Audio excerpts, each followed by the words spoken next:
Munchkins and viewers alike, it's me Munchie and welcome back to a foster intake today. For those of you who are new here, I run my own foster-based rescue where I take in animals, I rehabilitate them, and then I rehome them to appropriate homes with the right care, knowledge, setup, etc. So I take really good care of these guys until an appropriate home is found, and or if they never get adopted or if something comes up due to old age, medical issues, then they become foster fails within my rescue. But I am just sharing with you guys today a little bit about what I do and this specific hamster's intake story. Her name is Thin Mint. And I actually have Thin Mint with me, which I would like to show you her. This is her first little bit of camera time. She has been announced on Instagram. For those of you who do not follow Instagram, you don't have to have an Instagram account to see updates of these guys, as well as if you have Facebook, I usually post on my rescues page Instagram stories. But this right here, even though she wants to face me and not you, is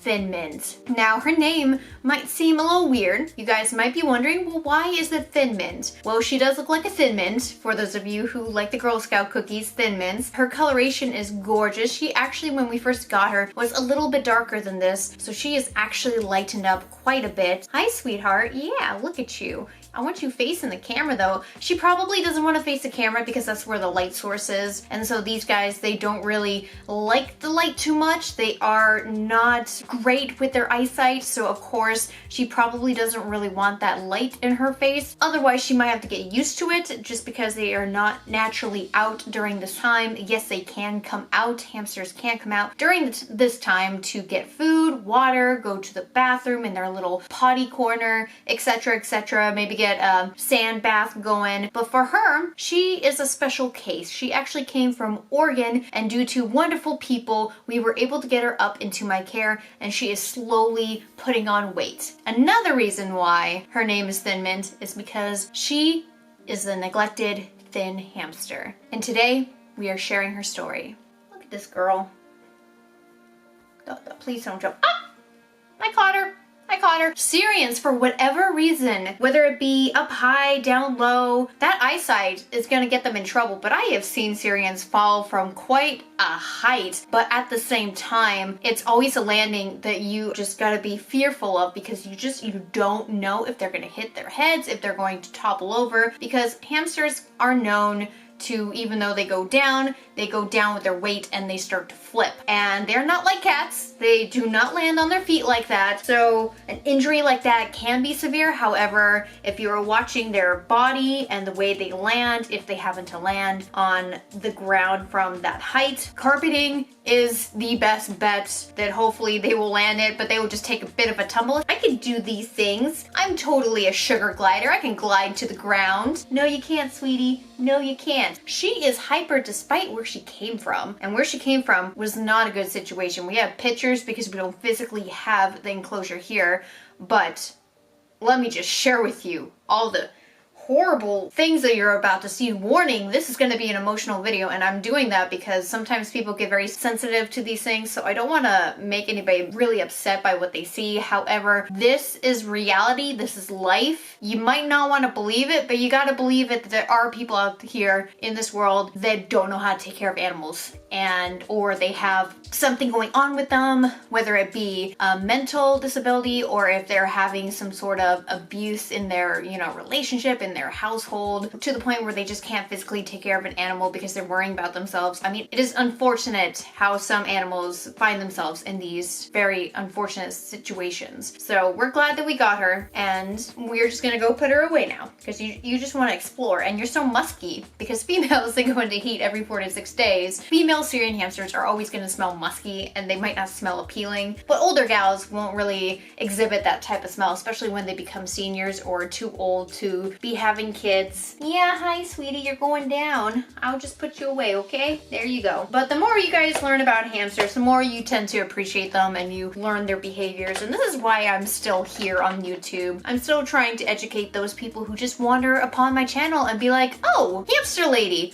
Okay, that's cool. So hopefully these videos videos also encourage you guys to learn a little bit more about hamsters and their appropriate care. So now I'm going to take her back to the pet room safely. So a little bit of information about my rescue. We have a limitation about how many animals we can intake and care for. This is just because this provides the animals in our care the quality care that they deserve, while we also want to make sure that we don't want to overtake an animal that we have trouble caring for. So there is pros and cons to running a rescue. You got to know your limitations, because if you don't have enough money to take care of all the animals in your care, then you are faced with a hardship and you really don't want to sacrifice in your rescue or fostering. So for us, what we want to do is we want to at least have 10 fosters for right now. We have actually taken more in the past, but due to life changes and a new area that we're currently living in, for me, I don't feel comfortable taking in like 25 fosters, because yeah, there was 25 foster animals at one point, but that was like back to back to back litter intakes that were just way too much for me, that at that time I thought was totally fine, but then after a while I'm like, wow, I don't want to do this again. We had at this time, before taking in Thin Mint, some room for some new intakes, but because I look on Craigslist, OfferUp,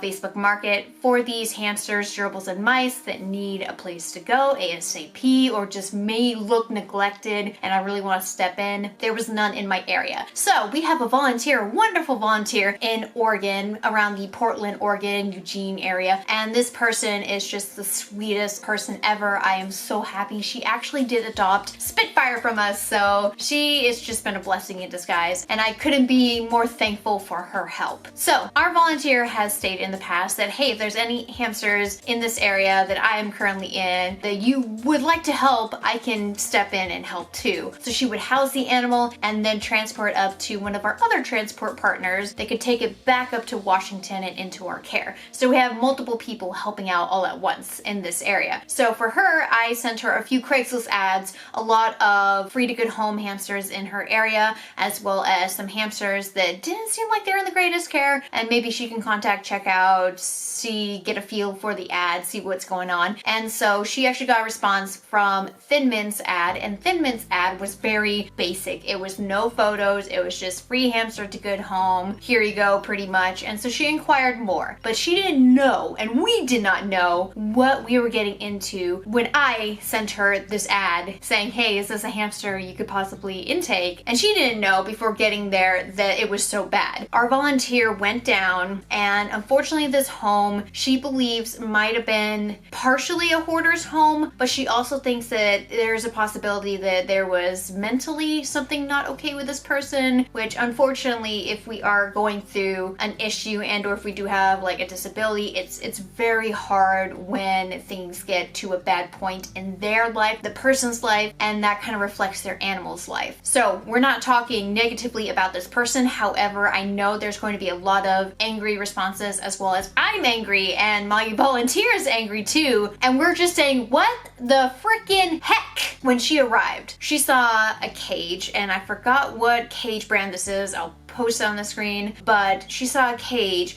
with a really small, very thin, and very wet hamster. There was a Syrian hamster inside the enclosure. And when she looked at the bottom of the enclosure, she saw, and you guys, this is one of the worst neglect cases. Now, you guys remember my 6 hamster neglect case when they were all together and all those Syrians were together, and it was just, it was awful. There was mold. This is just like that, but probably worse, because the neglect went even further. The enclosure had nothing but cat litter, old, what looked like really old bedding, if it was even bedding at one point, and nothing but droppings everywhere. Now, I've seen some pretty nasty rabbit neglect cases where there was just droppings everywhere and they were living in their own filth, and their fur looked disgusting, and it was awful. But this, for hamsters, is one of the worst cases I had ever seen. This hamster had no food, no water. That is the worst neglect. It's just when you cannot provide the necessities of life. Humans, we need food, water, and shelter. Animals, they need food, water, and shelter. And if you're not providing that, there's no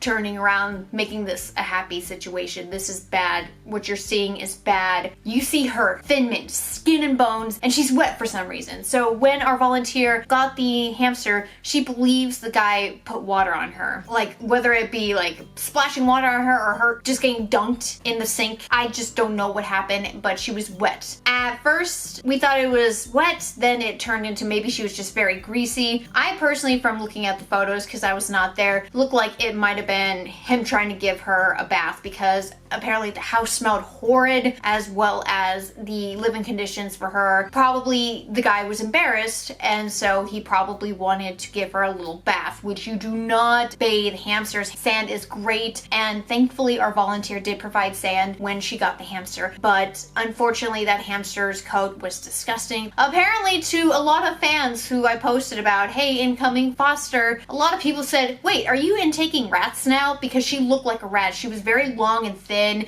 and she didn't resemble a hamster at all. For her, we were just so upset by what happened, and so what the volunteer did was she went over to one of our wonderful breeders and rescuers. Her name is Hubba Hubba Hamstery. She is located in Portland, Oregon, and she is an ethical breeder that we highly recommend, especially for people of that area who would rather care about health and genetics and temperament rather than just pet store hamsters with really bad genes, and supporting a business that rather cut corners and give you a sick, dying, or poor hamster. But Hubba Hubba Hamstery stepped in, provided a lot more care to our volunteer, and provided a diet that was suited to the hamster. Because if a hamster hasn't had fluids, and just any small animal in general, if they haven't had any fluids for a while, you do not shove hard solid food in their faces. You want to make sure they're fully hydrated, and or they could have complications in their system, and so you want to slowly introduce food to them. You don't want to do it all at once.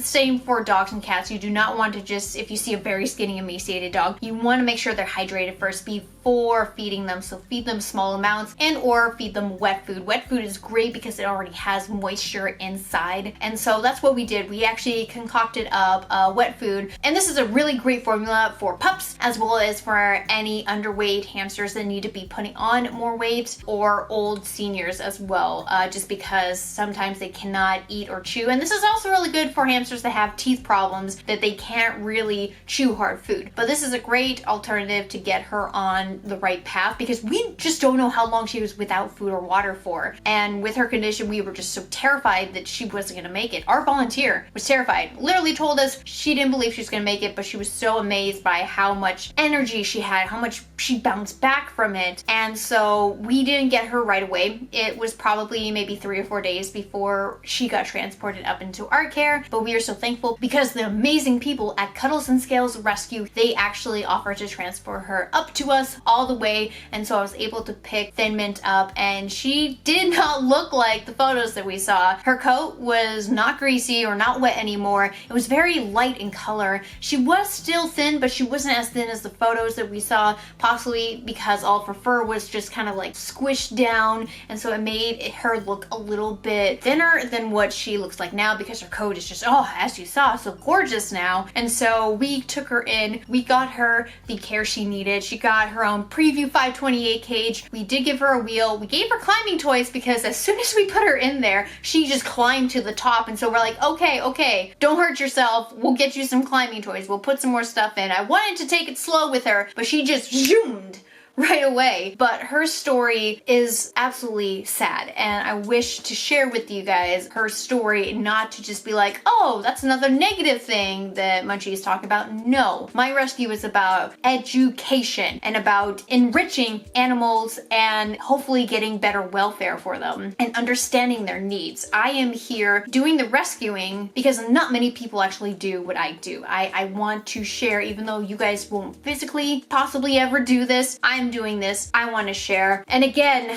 it is really hard to assess the situation unless you are physically there. So from what my volunteer says, she believes this person wasn't mentally stable and this human being is trying. So honestly, I have no more to say than that. In the end, this person rehomed this animal, possibly knowing that they could not take care of it. I noticed that when hamsters are not given the proper care, just like Miss Frizzle, for instance, if they're for most of their life not given the care they need, they have that energy energy, that burst of energy that as soon as you put them in something more suitable and appropriate, they want more because they were just so used to the way they were when they're so confined. They possibly do not react very well and they are much more needier than anybody could ever imagine. But Thin Mint's actually in heat, so she's already extremely hyper. We do not know how old she is. We believe she might actually be a little over a year or maybe around a year. I'm gonna say around a year just because just looking at her, she still looks young. I don't know if she came from Petco, PetSmart, or just like a pet shop, but all we know is that she is putting on weight, she is making good progress, and in maybe a month or two, she'll be available for adoption. We quarantine them, we get them back to health, and then we put them up for adoption just so that they're a-okay. But thank you guys so much. If you liked the video and her introduction story, hit like to show support, comment down with anything below that is relatable to what we talked about in today's video, and if you're new here and would like to become a part of the Munchkin family, please subscribe. And thank you guys for everything. I'll see you later. Bye-bye!